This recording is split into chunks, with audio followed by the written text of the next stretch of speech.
The present lecture falls in a series of lectures titled History and Forms of the Lyric, and lyric is a term whose specifically Western salience is made painfully apparent in the confines of Jonathan Culler's recent theory of the lyric. It is true, due deference is paid routinely to Babylonian and Chinese traditions, as though these were securely located in a distant past, offering Western poets the opportunity for a little tasteful plunder. But only recently has an enterprise like the substantial Poems for the Millennium Volume 4 devoted to North African literature seemed feasible, if attracting far less attention than the preceding volumes. While Teresa Villa-Ignacio is talking today about the French and English language work of Cole Swenson, Suzanne Doppelt and Pierre Alferi, the Maghreb and the Middle East have a continuing importance in her work. Her present turn towards an imagined post-Anthropocene poetics is anticipated explicitly in her writing about the Lebanese poet Etel Adnan, and emerges from her compelling translation and commentary on the post-colonial writing of Morocco and beyond in the volume of poems and papers from the twin French language and Arabic language journals Souffle and Anfas. Writing about Adnan's prose poem, There in the Light and the Darkness of the Self and the Other, Villa-Ignacio concludes elegantly that by thus commemorating the future of the you and the I in the present tense, the poem dares the impossibility of community into its tense present. The idea that lyric can realize and make physically felt the horizon of a desired future is not new, and in the English tradition is vividly demonstrated in the future, inscribed in present oppression felt in the poems of Shelley. But closer to now, for a reader in the US, to read the selections from Souffle Anfas is to be brought up sharply by work contemporary with the American Black Arts movement. To give you just a sense of where this starts, Doldrums by Abdelatif Laabi, pronunciation I don't know, forgive me, I'm being fearlessly English about this, has a hard edge that certainly equals Amiri Baraka's work. And Bloods by Mohammed Kaya Edim is a startling piece of writing, and I can't resist giving you a small sample translated by Teresa. My scoundrel blood, my ordinary blood, my turgid winter blood, in which I learned to hide myself to better count the black ice and hail my sidewalk blood, my bastard blood, docile and devious, not a salon dog, not for the ladies with the copper-red smiles, the real smile of a helianthus, it's you proper blood that always skids towards the roots of disorder, my leper blood like Saint-Just on the scaffold, my blood you tremble, my blood you consecrate a real evildoer, my blood you gun down, my blood you have the eye of a terrorist, my blood, you fled from the protuberance on the bejeweled hand of the master, my blood in which clang chains and real palace bells. I'll just stop there. You get the idea. But this, written in, I guess, written in 1966, sounds more like a contemporary such as Keston Sutherland than anything else. While the poetry and essays and manifestos collected in Souffle Anfas what they show is the vitality of political thought and artistic activity in the post-colonial Maghreb, and that, for instance, the Black Panthers setting up their international office in Algeria reflected not just an attempt to evade US legal retribution, but a connection with a vital center of intellectual energy and creativity. Preparing the Souffle Anfas volume has taken almost a decade and has shaped Teresa Villa-Ignacio's thinking around what she follows Joan Retallack in calling poethics. She explains that for Retallack, the practices of poethics range from thinking about how we use language in order to understand events, to connecting an individual to a community or public ethos, to a form of living itself. Such a perspective is clearly at odds with the valuing and examination of a lyric poem as an object, whether exquisite or disturbing. Hence, the relationship between poetry and time becomes crucial. Poetry had always been a time-based medium before poems were fated to rest on a slide for scholarly scrutiny, but increasingly poetic rhythm has escaped to encounter newer time-based media, film for instance, as well as performance. This quarter we've had an opportunity to experience multimedia poetics in the work of Caroline Bergvall and Jen Scapitoni, but I suspect today we might hear an implied critique of contemporaneity breaking down into disparate temporalities when viewed from a post-humanity projected lyrically. In the West, the privileged may be nostalgic for a present which cannot be touched and felt, while others, both in the West and elsewhere, may be mired in a slow present. Yet lyric poetry's corporeal enactment of futurity restores the connection between the thickly or thinly contingent and an imagined, not acclaimed and exploited, universality. Announcing this talk, Villa-Ignacio gestures towards, quote, a new post-human hybrid ecology and a post-humanity that, arriving after the human, exceeds, critiques, and resists it. It is bold to extrapolate from the little futurities of a minority art in this way, but consistent with the lyric leap from inspiration or souffle to aspiration. So we are to hear the talk, Aspirational Images and Post-Human Ethics, Cole Swenson, Suzanne Doppelt, and Pierre Alferi.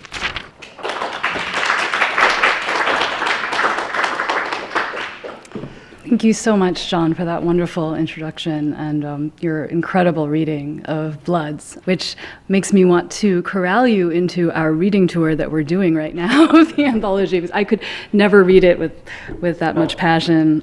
I would be too afraid to. So thank you for letting me hear that. And thank you all for being here, and thank you to the program in Poetry and Poetics. It's really an honor and a pleasure to be here. The aspirational images aren't in here because it was already taking up too much space, but you can imagine them aspiring behind the screen. They will appear shortly. The poets Cole Swenson, Suzanne Doppelt, and Pierre Alferi have collaborated extensively over the last 25 years on translations, poetry, photography hybrids, and literary journals. In the late 1980s and early 1990s, Alferi and Doppelt co-edited an experimental arts journal, Détail, or Detail, which had deep investments in American experimental poetry and featured translations of Alferi, or by Alferi, of John Ashbery's Self-Portrait in a Convex Mirror, and selections of Charles Olson's Maximus poems. They also collaborated on Cube Or, a book of poems by Alferi featuring photographs by Doppelt and translated by Swenson as OXO. And OXO and Cube Or are both Bouillon Cube brands in their respective countries. So kind of an idea of condensing the present moment into very dense poetry is in the title. Alferi went on to co-edit with the poet Olivier Cadiot, La Revue de Littérature Générale, or the Review of General Literature, a journal that appeared, an enormous journal actually, that appeared in 2 volumes and also featured many American poets in translation, from T.S. Eliot and Ezra Pound to Charles Bernstein and Stacey Doris. Swenson has translated many works of French and Francophone poetry, among them several works by Alferi and Doppelt each. And for the last several years, Swenson has also directed a small press dedicated to publishing translations of contemporary French poetry, aptly named La Presse. And this is a screenshot of their website with, I guess they have 10 books now. Those pictures are actually the covers of the books. All 3 poets consistently produce intermedial or transmedial poetry. Swenson's oeuvre delves frequently into the history of art. Doppelt has demonstrated a steadfast commitment to producing hybrid poetry photography books, and Alferi is well known as the innovator of the cinepoem genre. I contend that undertaking their respective intermedial and transmedial projects in the context of their translational and collaborative relationships has fostered in them an ethics of perception that transcends human subjectivity. That is, they invite their readers to imagine the perspectives of plants, animals, technological devices, and planet Earth itself, and create poetic spaces that facilitate collective communing in post-human environments. Today, I'd like to argue that their collective poetic and translational oeuvre resonates with emergent theories of the post-human and even offers some of its own practice-based theories of post-human ethics. However, before launching into a discussion of the concepts of the post-human and what they may mean for these poets, I'd first like to situate this talk within my broader approach to ethics and its appearance in contemporary and French and American poetry and relationships of their translation. Throughout my book manuscript, from which this talk is an excerpt, I work with the Villa-Ignacian framework to conceive of translation as an ethical relationship of hospitality. And in particular, I study the centrality of ethics in what I call translationships, or relationships of translation, collaboration, and poetic exchange in the French-American context from the 1960s to the present. So I investigate how we might understand poetic texts in the context of their translations and their authors as translators, as hosts or guests, especially when we consider translation to be a hospitable act of putting others' needs before one's own. In terms of translation, the other may be the source of the text, and one may be the source of the target language text, or the other may be the reader of the translated text, where the one is the translator, so that a Levinasian approach to translation might involve the deferring of the identitary unity of the target language through what Lawrence Venuti would call a foreignizing translation that reminds us that we're reading a translation. This approach is also instructive when transferred to the translator as writer, and since most of the translators I read are also poets, a Levinasian approach to writing might involve a deferring of the individual writer's ego in the service of a greater collective good. I would characterize Levinas as an anthropocentric thinker, so this chapter on post-human ethics, which I'm going to read from today, is perhaps the most explicitly post-Levinasian in that it explores the ethical possibilities of putting non-human needs before human needs in poetry. I should also say Levinas doesn't fully ignore animals, and some people have talked about that, and we can talk about that more if you're interested. I'm just kind of giving you some key terms right now. Another important distinction I make following Levinas is between the terms ethics and morality. While we usually use the term morality to designate a predetermined system of good and evil or right and wrong, ethics is the practice of making a decision in a context that exceeds the capacity of all existing moral codes. This distinction, you can also kind of hear it in our everyday use of the term. Sometimes you can, sometimes a lot of the time they're very confused or used synonymously. I mean, if you hear about a Senate ethics committee, for example, although who knows really what they're doing there, or the University Ethics Committee, right? We have a moral code of conduct. It's not called a moral code of conduct, but that's what's understood, right? So an ethics committee gets together when there's a new issue that comes up that we don't know how to deal with yet. It's not, our code of conduct doesn't have anything explicitly helping us with that issue yet. So back to post-human phenomena, right? Post-human phenomena are particularly ripe for Levinasian ethical inquiry because the post-human is a relatively new category that concerns many contexts and events that exceed our traditional moral codes. Post-humanity abounds with moments of ethical dilemma and seemingly impossible ethical decision. The way I'd like to think about post-humanism in the context of these three poet-translators related works is most inspired by Rosie Braidotti's vision as she lays it out in her 2013 book, The Post-Human. In Braidotti's view, the post-human is a perspective that affirms the interconnection of all life and all technology on planet Earth. Drawing on the anti-humanist, feminist, and post-colonial traditions, the post-human opens up the category of the human to the humans who have historically been excluded from it. And when we hear human, she means that we hear this Cartesian idea of the human, right? Someone who's white, European, an adult male, able-bodied, and rational, and the measure of all things is this image that you all know so well tells us, right? At the same time, in dialogue with animal studies, ecofeminism, I'm going to go back to the woman, and you can't really see, but you can see kind of technology and DNA, and it's a wonderful cover. So in dialogue with animal studies, ecofeminism, and science and technology studies, among many other disciplines, posthumanism acknowledges that the powerful and often destructive role that humans play in the nature, culture, technology continuum that we have collectively enabled, must be paid attention to, must continue to be at the center even as we keep moving forward, right? Seeking out new post-human interconnections and advocating for post-human ethics. Braidotти owes much to preceding theories of post-humanism as natural and technological egalitarianism, particularly by Donna Haraway and Catherine Hales. There are many other forms of post-humanism or thinking about post-humanism, and there may be many people in this room who might know more about those than I do, so please educate me later. I will just mention, there's a very biopolitical strain of thinking about post-humanism that's really great. Carrie Wolf, for example, thinking about egalitarianism toward animals in particular. There's an idea of transhumanism in which post-humanism is really about using technology to better human life and not necessarily thinking about any other entities. And then there's James Lovelock's idea of Gaia, and he thinks a lot about human extinction and post-human in the most literal sense. What happens after humans are gone, right? So I'm not going to go into those, but that doesn't mean that they're not somehow informing some of the things that are happening in this discussion. But the way I'd like to intervene in all of these discussions is by extending our thinking about about post-humanism and post-humanities to the arts and to poetry in particular. And there are already several approaches to thinking about the posthuman in poetry in terms of its content, especially animal studies, eco-poetics approaches. I think Juliana Spar is one of the best examples of this that we have today. And then also digital media studies approaches. And I just included, this is just from a blog called Visual Poetry. And just the fact that you can type into your search engine, Google, right, a question, and it already begins producing poetry for you. So it's, poetry that is not created by humans, but is created by creations of humans.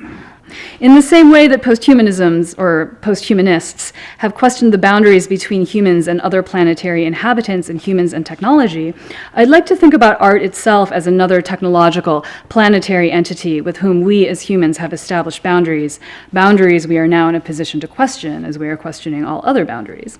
What roles may works of art play in a posthuman world? How might they critique long-standing boundaries between nature, culture, and technology, and in so doing, make way for new connections among these domains? What kinds of persistent limits between humans and non-humans might these works of art reveal? And what ethical obligations do humans have toward works of art in a posthuman world? I began formulating these questions while reading Giorgio Agamben's essay Nymphs, which is related to our three poet translators through a tangential translationship. Suzanne Dopelt co-translated Nymphs into French as Nymphe, which was published in 2004 in the book Images et Mémoires, écrit sur l'image, la danse et le cinéma. And it's available in English translation by Amanda Minervi. Well, in this standalone publication from Seagull Books, it first came out in a collection called Releasing the Image from Kant to New Media from Stanford. In Nymphs, Agamben locates a posthuman continuity between the human and non-human through a theorization of the dialectical image. The essay revolves around his analysis of the nymph panel from Abby Warburg's Mnemosyne Atlas, which includes 26 photographs of different works of art depicting nymphs. And I believe that this is the nymph panel. Okay, so there's, I think, maybe about 49 of these panels, and they're quite enormous, and they're really all of photographs. And I don't know what these are of, but maybe we can look at them more carefully, or maybe there is an Abby Warburg expert in here who can tell us later, I don't know. So Agamben notes in this work that it is impossible to determine which images existentially constitute original images of a nymph and which are copies.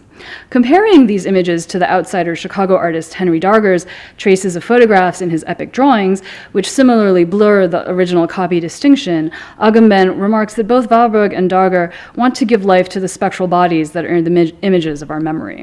Reading Pericles' text on nymphs, Agamben argues that nymphs are images that desire the entity that desires them, that is, man, and nymphs only gain life and a soul in the encounter with a man. Thus, the image of a nymph always consists in the impossible vacillation between an ideal nymph and a real woman. Agamben analogizes this vacillation between nymph and woman with a vacillation between image and human. Now, you've noticed by now that Agamben's image that he's thinking about here is strikingly coded as feminine, which links the problem of the objectification of the image directly to the problem of the objectification of women and other less than human entities.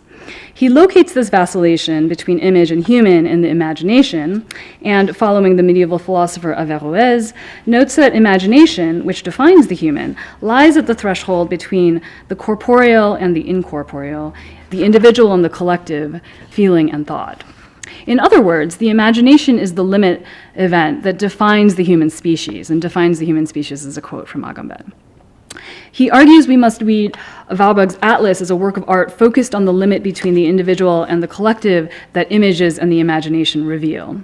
He theorizes that Warburg created his atlas as a guide through the collective human imagination in order to emphasize collective contributions to our collective imagination and to invite us to attend to their life, that is, the life of our collective history. Although the term posthuman does not appear in Nymphs, I contend that it theorizes the emergence of the posthuman as grounded in the relation between the human and the living images we create. Like the image of the nymph, whose existence consists of an ongoing vacillation between itself and that which it aspires to be, these poets' images aspire to be or to become that which they allow us to imagine, and in doing so, take on posthuman lives of their own. In particular, Swenson's ekphrastic images aspire to embody the symbiotic ecologies of human-constructed environments. Dopelt's hybrid poetry photography images aspire to encapsulate and disrupt our post-human cosmologies. And Alfieri's self-aware images, traversing the media of poetry, film, and his own medium, the cinepoem, aspire to mediate post-human consciousness. All the poem's speakers are cyborg speakers, blending the perspectives of the human eye, the photographic camera, the cinematic camera, other technologies, and sometimes other species' eyes. The poems unceasingly invite us to consider the non-human before the human, to move toward a post-anthropocentric perspective, and they encourage us to document our history through new technologies. Read together, these poetic oeuvres present a fascinating tension between, on the one hand, an optimistic post-humanism that envisions non-human and human entities as they have conventionally been understood, melting away into a post-human hybrid ecology, and on the other, a post-humanity that, arriving after the human, exceeds, critiques, and resists it, as John mentioned. So I'm going to turn now to Cole Swenson. Cole Swenson consistently interrogates modes of visibility. She thoroughly researches Western, European, and most often French art and visual culture from the Middle Ages to the present as source material for her poetry. Also running through several of her books is a fine attention to the ethical paradox that compels humans to order the world for our purposes while respecting its irreducible alterity when we're able to do the latter. She brings these intertwined questions of visual perception and ethics to poems on public gardens and parks, which she describes as hybrid microenvironments in which nature, culture, and technology combine to require a particularly post-anthropocentric, post-human ethical perspective. One of her earlier poems on this subject, entitled Park, was first partially published in translation by Alfieri in Détail 5, then published in English by Floating Island in 1991, and republished by Alfieri in French in its entirety for the Format Américain series, edited by Juliette Valéry in 1995. It consists of two main parts of 17 sections each, 4 short interludes, and a short parable. The verse part features 1 stanza per section, the prose part 1 paragraph per section. The poem presents multiple fragmented perspectives on an unidentified park that collectively mediate on the relationship between humans and the naturally and technologically mediated environments that we build for ourselves. Through this collective meditation, the park's own perspective on itself begins to emerge. In particular, the park, or at least this poetic image of the park, aspires to exceed the purposes for which we have built it. It breeds and yearns for a life of its own, an ecology of its own, separate from humans. The park thus both exemplifies the post-human symbiosis of the human and its environment, and the environment exceeding the humans that constructed it. The penultimate section of the park, also entitled Park, is a parable about several men who meet to design a park but cannot come to a consensus. Their argument resembles a competition to see who can come up with the most imaginative metaphor for park. For example, a park is a piece of sun stretched horizontally as far as it can be stretched and then left alone. A park is a photograph in a developing bath, climbing out of itself. A park is a face with 1,000,000 pages. I would love to close read these, but I'm going to leave that to you for now. Meanwhile, the narrator notes, the sheets of plans began living their own lives, overgrowing and pollinating each other into intricate mixtures that resembled nothing previously proposed. So even here you can see things taking on a life of their own. Even inanimate objects are taking on the kind of growth of the park. In the end, they do not design a park, much less build one. I may not read all of this. It's really a lovely parable. It's a wonderful, wonderful book. You must read it. It's great. Anyway, the increasing indecision was becoming daily more inviting as now the plans lay too thick on every available inch of wall, and the architects spent their time wandering silently, musing as they visited various ones throughout the day. By the end of the 3rd month, they were spending most of their time gazing out the windows, so much so that the activity began improving their vision, and each of them discovered daily his or her horizons extending to display first the outskirts of the city, and then gradually farmlands, wilderness, and mountainsides, punctuated in the late evening by the glowing of animals.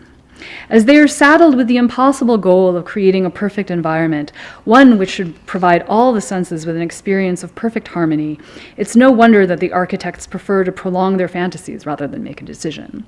Yet it's also possible to read their fate of gazing out of the windows and seeing farther and more clearly as a post-human ethical event. Their attempt to create an enclosed natural space results in the surrender to the actual natural spaces and natural entities, such as animals, that already exist outside their enclosure, and their enclosure, which is their meeting room. The impossible decision also makes possible a broader, deeper vision that puts the very existence of the park into question, that is, puts into question the human need to enclose nature. The etymological history of the word park suggests that it derives from the word for fence, which was the word fence that was used to create the enclosure itself. So the park, as an enclosure, has traditionally been set off from the rest of the city or whatever lived area for recreation, and therefore set off from work, politics, worship, all the activities that separate humans from our environment, with the intention that we may commune more fully with nature. Yet, as an enclosure, the park cannot but always remind us that we have already set ourselves off from nature. Swenson suggests that, rather than leading to conflict, the architect's impossible decision alternately makes observation amply probable. Such observation entails an ethics of perception that shifts emphasis away from imposing yet another anthropocentric structure on the planet and toward the already existing ecology. A more recent book of Swenson's, entitled Hours, from 2008, meditates extensively on the gardens of André Le Nôtre, the 17th century gardener who designed the gardens of Louis XIV, Louis XIV, including Versailles and the Tuileries, as well as those belonging to many members of the French aristocracy. The historical personages that populate Hours are engaged in shaping nature to meet their needs, that is, making it hospitable to themselves. Catherine de Médicis, who designed the Tuileries in the century preceding Le Nôtre's redesign, quote, was a pacer and required miles and miles of overhanging trees, unquote. Thus, the grandiose architectural landscaping of the Tuileries was tailored to house her imagination. Louis XIV, according to Swenson, I quote, inaugurated a malleable earth, a thing that could be turned over in the hand and made perfect, given time and unlimited weather. It was an age that felt that nature could be corrected. I think this is Versailles, and this is the Château de Vaux-le-Vicomte. The poem concisely describes the hubris of the age, which posits human mathematical and moral superiority over nature, as you can see, and at once admires its ambition and parodies the Sun King's absolutism with curt monosyllabic commands. Quote, more read, less said, no flies, end quote. It portrays Le Nôtre's contemporaries, the equivalent of today's world leaders, in their efforts to tame both nature and nature with a capital N and human nature. These individuals seek, in the order and control of nature, capital N, the opportunity to order and control their inner natures. They seek both to make nature a hospitable place and to make themselves hospitable to nature. Although the garden has long been a symbol of human mastery over nature, Hours shows how the natural environment has mastered the human. The poem elaborates what I characterize as a post-human ekphrasis in order to show how the gardens critique the boundaries between humans, nature, and art. Swenson herself articulated the poem's sense of expanded ekphrasis in a lecture she gave on this work in 2005, while it was still in progress, noting that Hours challenges the boundaries between art and life by allowing for the expansion of the ekphrastic experience to encompass all the senses and all natural elements. Moreover, the ekphrasis of the garden expands the ekphrastic agent's stance, no longer opposing or facing a work of art in order to comment or respond to it. The ekphrastic agent enters the work of art and becomes a part of it. And I think a lot of recent, or not even so recent, feminist work on ekphrasis also echoes this view. I'll quote Swenson now. The first public gardens in history were called oubliettes, which means things you've forgotten or places you go to forget, or something like that. As soon as you entered, you were indistinguishable from the animals. End quote. While an anthropocentric framework from these verses might appear to offer a light mockery of the humans who might have forgotten their human behaviors and succumbed to acting like animals, within a post-human framework, they remind us that humans are indeed a species of animal, and the distinction between the two is artificial at best. Ours shifts constantly between 17th century and 21st century perspectives on Le Nôtre's gardens, which underscores the historical shift from their private ownership by the most elite members of French society to their public ownership by the French people and accessibility to anyone in the world that can make their way to France. As Swenson writes, the perfect lines, curves, and perspectives that Le Nôtre espoused belie the inevitability of change over time. I quote, André Le Nôtre thought that by gardening along the strictest principles of geometry, time would come apart card in his hands. There goes private property. End quote. The garden's aesthetic of timelessness has ironically come to represent a particular moment in aesthetic history. Similarly, just as it seemed at the time that these gardens would belong forever to their private owners, that perspective has also become a historical one and has been replaced by public ownership and virtually universal accessibility. Ours penultimate poem, entitled Tuileries, January 2007, depicts the democratization of the gardens. And I'll read, and to the mystery of private property, add 5 centuries who in time added time to the list, a heavy distance in a tiny enemy of many. Now they leave the Tuileries open in winter until 7 p.m. It's long past dark, and there are people scattered all through it, walking silent and alone and at home. The garden has been seamlessly absorbed into the urban environment that surrounds it, and its human inhabitants resemble Michel de Certeau's walker in the city, who creates the city through the elaboration of his unique paths through it. Ours recognizes that the democratization of the gardens has extended to the gardens themselves, and reveals that Le Nôtre's gardens have become a historical subject like any person or community. The post-human relation to the environment is one that has moved beyond the imperative of mastery to accept the invitation of collective, reciprocal interrelation and connectivity. Just as humans have had a role in the garden's evolution, the gardens have had a role in human evolution. By giving the book-length poem the title Ours, heeding the wonderful synchronicity of Le Nôtre's name, which of course means ours in French, Swenson not only underscores the democratized fate of his gardens, but also makes available an even greater sense of collectivity. These gardens are ours. They belong to all of us living in the 21st century, but the gardens may also claim humans and its many other inhabitants as their own. We think of the gardens as ours. If they could speak, they might say the same thing about us. Suzanne Doppelt's hybrid poetry photography books display an obsession with cosmologies, systems that seek to bring order to the universe. They simultaneously embrace a totalizing impulse to catalog everything in the world and resist that impulse by exceeding their frames. However, whereas humans have traditionally developed cosmologies in order to understand the universe through recognizable, often hierarchical categories, Doppelt's cosmologies at once draw on those traditional cosmologies while exploding them in favor of post-human perspectives that celebrate the egalitarian interconnectedness of all natural, cultural, and technological entities. At the same time, they constantly step back from their visions of post-human utopia to problematize human singularity.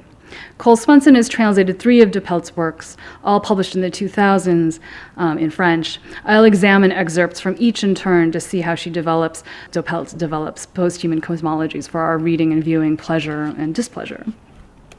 Quelque chose cloche was published in 2004 and appeared in 2006 in English from Burning Deck under Swenson's delightful translation of the title, Ring Rang Wrong.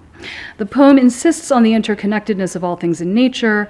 However, it carefully frames its presentation of this interconnectedness through a highly disciplined structure featuring formulaic sections and juxtapositions of photos and texts at regular intervals, which highlight the contingency of its framing devices and the fact that it is presenting content created by a human for other humans. It is a conversational prose poem full of aphorisms, tongue-in-cheek jibes, and anecdotes that also turn the universality of its cosmological aspirations upside down. In each section, the photographs and text appear to interrupt each other, and the connections between them, if any, are rarely clear. And the book testifies to the fact that in our historical moment, the visual has overtaken the verbal, and to the realization that we can't consistently rely on either to corroborate the other. The poem celebrates order and disorder at one and the same time. The most beautiful order, the order of the world, is like a pile of refuse scattered pell-mell. Thus, its celebrations of post-human cosmological interconnectivity may immediately be followed with anecdotes of disruption, as in this post-human interpretation of meteorology, which you may not be able to read. I will read it in English. Flies bite more before a storm. The climate makes the man. This is a book. Dr. Mills affirms that persistent winds influence human behavior. It was precisely during a great wind from the east, the doctor told Voltaire, that Charles I was beheaded and Jacques II dethroned.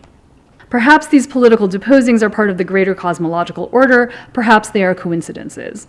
Alternations among serious assertions and light and dark strains of humor run through the text, as in these articulations of the connectedness of plants, animals, and humans in life and death. The vegetal is an animal by correspondence, peony, woodpecker, thistle, falcon, etc., or by contiguity, outside where it rhizomes with an animal. Man himself sprouted from the ground like spinach. And Heraclitus, who ate nothing but hemlock and grasses, proved it. Plants cause death. The overall sense that these alternating tones evokes is one of balance between joy and horror. And there's a great article in the recent PMLA on emotions. It's called Posthuman Compassions. It's by Elizabeth Arnoux Bloomfield, and she evokes these different posthumanisms, one by Derrida, where he's talking about this cat and his sharing of the experience of finitude with his cat, and then the other from Donna Haraway, where she's talking about the joy of being with the dog. So, and Arnoux Bloomfield says we need both. And I think Doppelt is kind of making a similar kind of balance possible in this poem. However, despite the affective balance of the text, the overall effect of this poetry-photography hybrid is one of movement toward greater and more frequent disruption. This set of photos offers much mystery to their beholder. I don't really know what they are. There's a lot of her photos, you don't really know what they are. I mean, you can imagine, you can ask her, she may not remember. So I ask, have they captured lighting striking a misty mountaintop? Have they captured lightning striking the same place twice? Or a bomb, or two bombs? So, is the light coming down, right? Or do they depict one or two missiles or flares launching? Or light piercing through an aperture in two different directions? And what to make of the small band of texture running between them, a design, an overwriting of language. The composite image appears in the midst of an anecdote about the pre-Socratic philosopher Heraclitus, who we now know as our self-poisoner.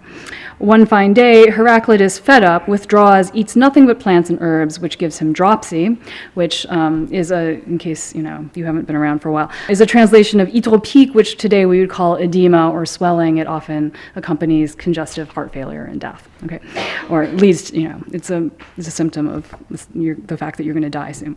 Back to the poem. He asks the doctor how to turn rain into drought. He doesn't get it. Question, riddle, warning. He lies down in the sun covered with manure and dies the next day. The text goes on to describe a storm and flood, the opposite of what Heraclitus had hoped for. The cumulative effect of these elements of disruption in the poem is to compel us to look beyond, or at least compel us to wish to see beyond the supposedly human-friendly frames of prose text and carefully curated photography that the book presents.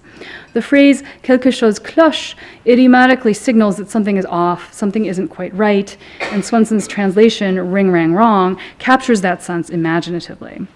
The sense that something is not quite right has to do with our longing to know what lies beyond the frame of the photograph, beyond the hints of anecdote and aphorism that the text offers. We realize that a cosmology can only fail to tell us a whole story, and we end the book with a surprisingly unsatisfied feeling, always wanting to know more. Doppelt's Le Pré est vénéneux, published in 2007, was translated by Swenson as The Field is Lethal and published by Counterpath in 2011.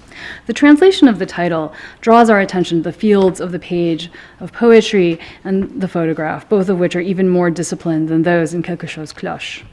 The text alternates between a first en face presentation of a blank page on the left, actually it's this, and a page full of prose text on the right, and a second en face presentation of a blank page on the left, a page full of photos on the right, and a band of words running along the bottom of both pages. The texts are formally equivalent to the photos, solid, uniform rectangles of prose. In content, they share the photos' alternately spontaneous and composed quality, offering brief vignettes for our contemplation. Yet the texts unleash a great vitality, energetic flourishes that persuade us that everything in the world is in motion, constantly in flux, and it's all very exciting. We must embrace it all, even the most frightening parts, of which the book's title reminds us. This textual exuberance leads us to detect the same vitality in the photos, to lavish attention on their details. Many of the photos appear to be extreme close-up shots. Many appear to be prints of longer exposures in which the object in the photograph was moved, so that the objects and even the photographs themselves appear to be vibrating. I'm not sure if you can tell with this one, but this one is very still. This one looks more like it had been moved while it was being captured. These minute details they make available appear in stark contrast to the cosmological aspirations that the texts offer. Finally, the page's ubiquitously generous blank spaces invite reflections on the photos in a text, inhabiting the blank spaces of the page, just as the various fields they depict are inhabited by all manner of entities and characters. The book's tensions between stillness, stability, uniformity on the one hand, and movement, vitality, and variation on the other foreground the very foundational problematic of photography, and truly that of all the visual arts, how to capture a world in motion in a still medium. To give you a sense of the book's ecstasies of eco-techno-anthropological harmony, I will cite a few examples. Here is an example of a rhythmic poetizing of biotransformations across the natural continuum. The smallest point becomes a worm, the unknown worm becomes a butterfly, a flower blooms and then soon wilts, an acorn becomes an oak. An example of a human singing as a superior telecommunications system. I'm not going to do the singing part. I send messages directly, with or without words, between Washington and Baltimore, Rome and Naples. I am stronger than the mail or telecommunications. And an example of a description of experiential plant phenomena that resemble those of humans. Note that it is not an anthropomorphization of plants. Plants have appetites, feel sensations, drunkenness, bitterness, etc. Some of them sleep at night, daisies, for instance.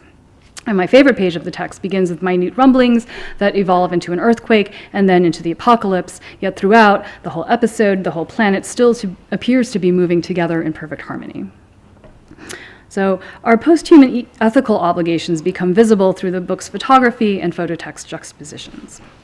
In this first phototext juxtaposition of the book, we discover photographs, or one photograph, of two unusual shapes that resemble unfolding flowers, but perhaps also origami versions of flowers that have been flattened.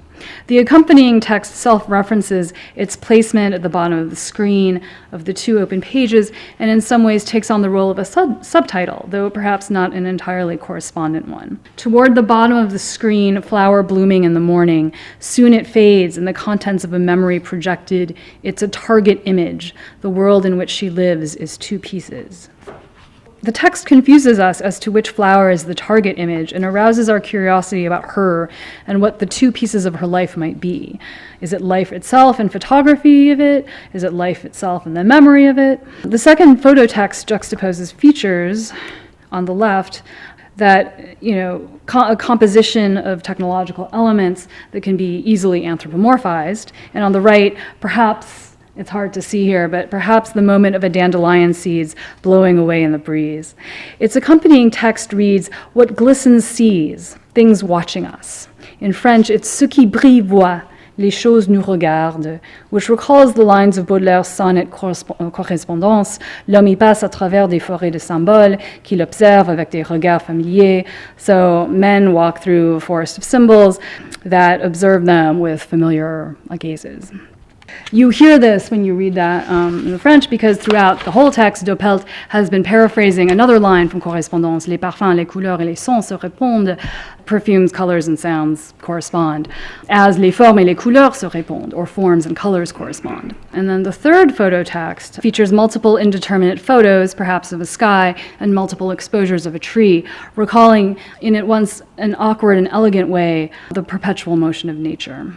Viewed together, all these phototexts remind us that when we take photographs of nature, we are not just capturing images of nature for our own viewing pleasure. In doing so, we are relating to natural entities in a new way.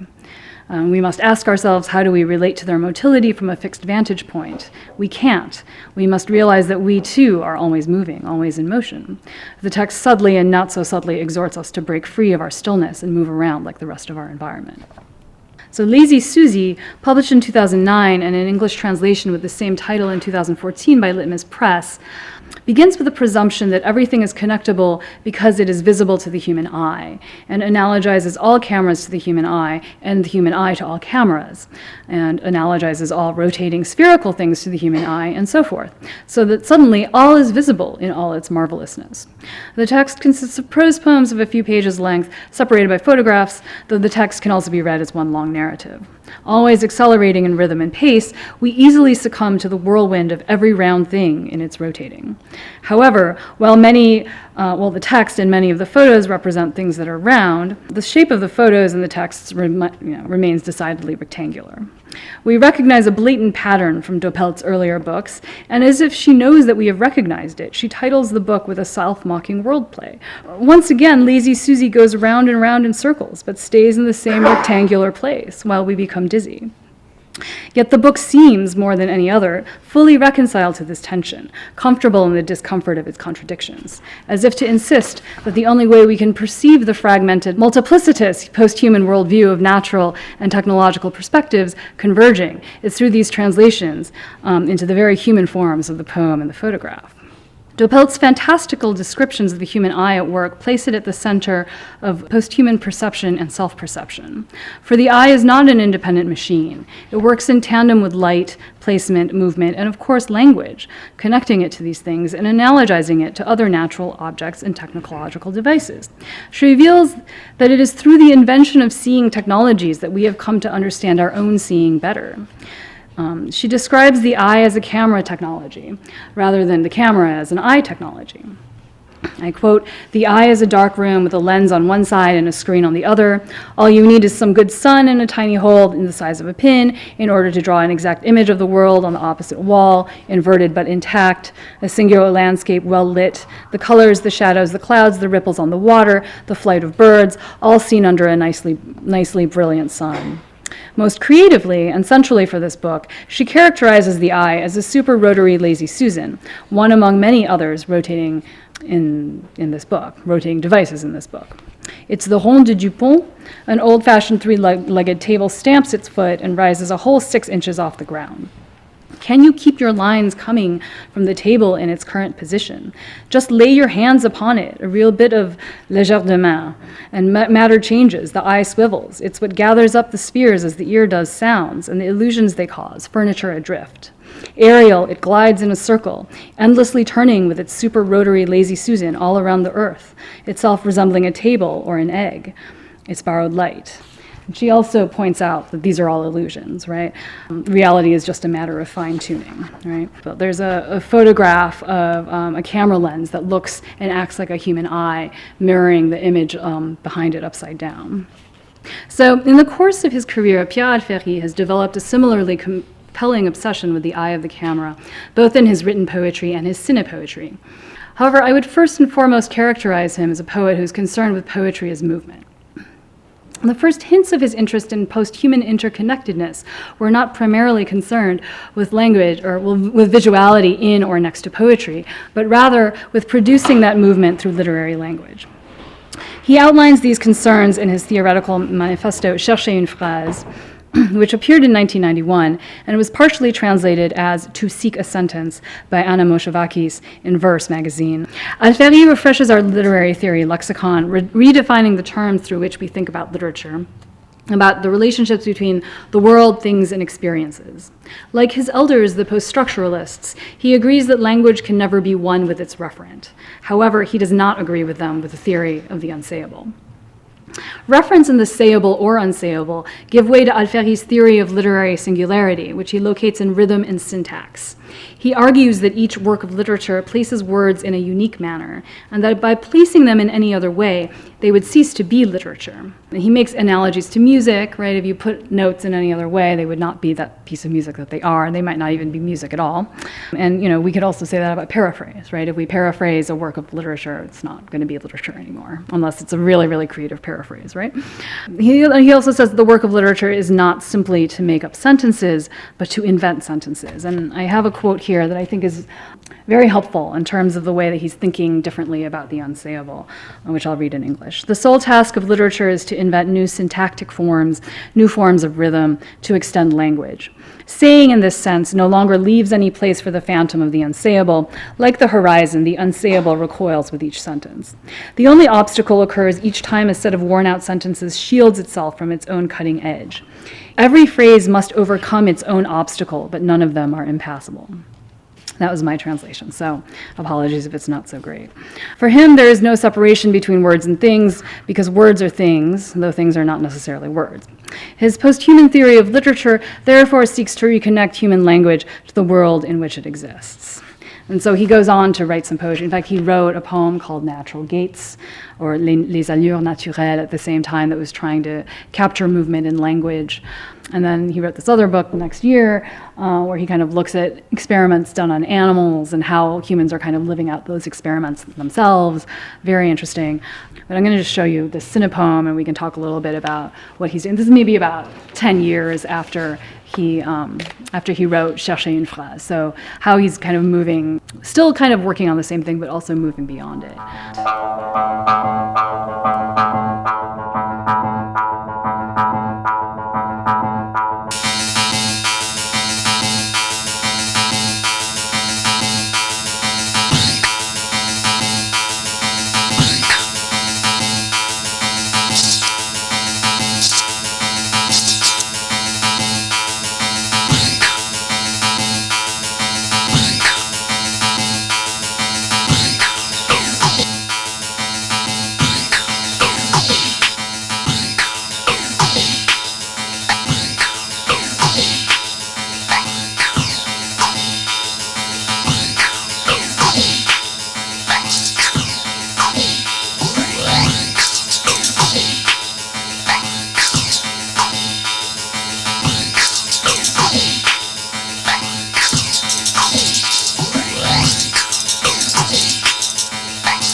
Feel like you have an idea of what's going on. I'm going to stop it. It's only about 3 minutes long, but I feel like it's not fair for anyone who's not a French speaker here. So I can just translate. So the two sentences, or the two kinds of sentences kind of appearing on the top here, are they're addressed to, or they're a second person address. So tu coupes l'herbe sous les pieds, so you cut the grass under your feet or under someone's feet. Tu ranimes, you come back to life. Underneath is well, it's a first person saying, I'm going to do something to you. So je vais te démantibuler. I honestly don't know what that's. Anyone have any? I mean, it sounds terrible. But I'm going to rip your jaw apart. Probably they're actually very violent. A lot of them. But let's just keep going. Okay, I'm going to put you in a black box. You're gonna spread some false news. You're gonna bring yourself back together. I'm going to demultiply you, whatever that means. You're gonna make the night come. You're gonna forget yourself.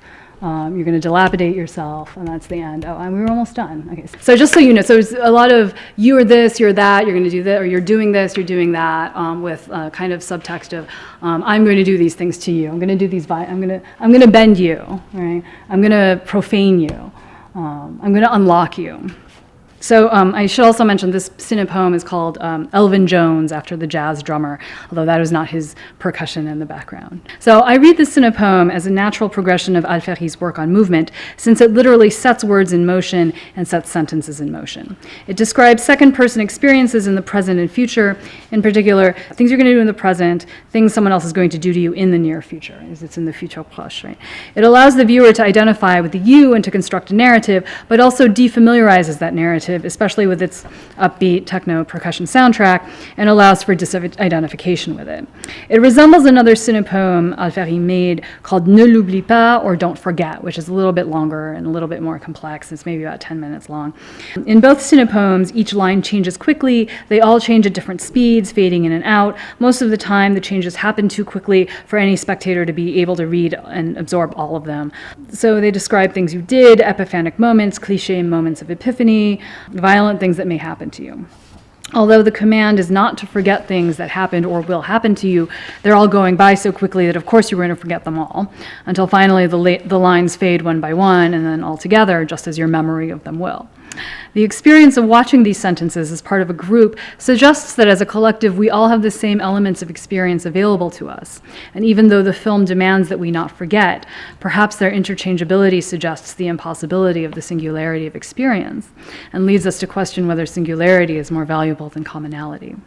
So in conclusion, I'd like to return to the question of the significance of the Swenson-Doppelt-Alfieri translationships in the context of French-American poetic exchange, more generally. For although their works may be addressing questions of planetary post-human poetics, they are still addressing those questions in national languages and in the context of national and international intellectual communities and publishing markets. Swenson's role as a poetic historian of French cultural, political, environmental history is evident in the works I've discussed here, and I believe it's clearly appealing to French and Francophone readers who discover her in translation.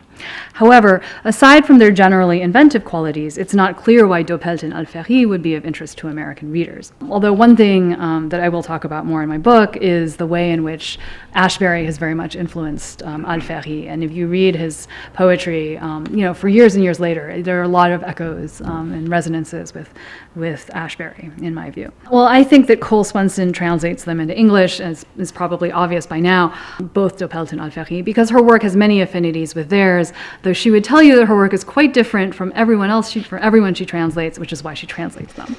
So I'd like to evoke Pierre Bourdieu's theory of the two empires of the universal, basically French and American culture. And he argues that both cultures see themselves as the universal. They see themselves as at the center of the world. The cultures that everyone wants to come to, the cultures that everyone moves away from. Okay, so I would say that Doppelt and Alfieri are important for the American poetry reading public because they reject this idea of French and American, they're not really concerned about American universalism, but they're definitely rejecting the idea of French universalism. They do enjoy French history and literary traditions, and they invoke them in their work, but always as artifacts of a particular rather than a universal culture. So another important role of the work of art in the age of posthumanism may be to critique humanist and neo-humanist universalism and invent new languages of specificity and commonality. Thank you.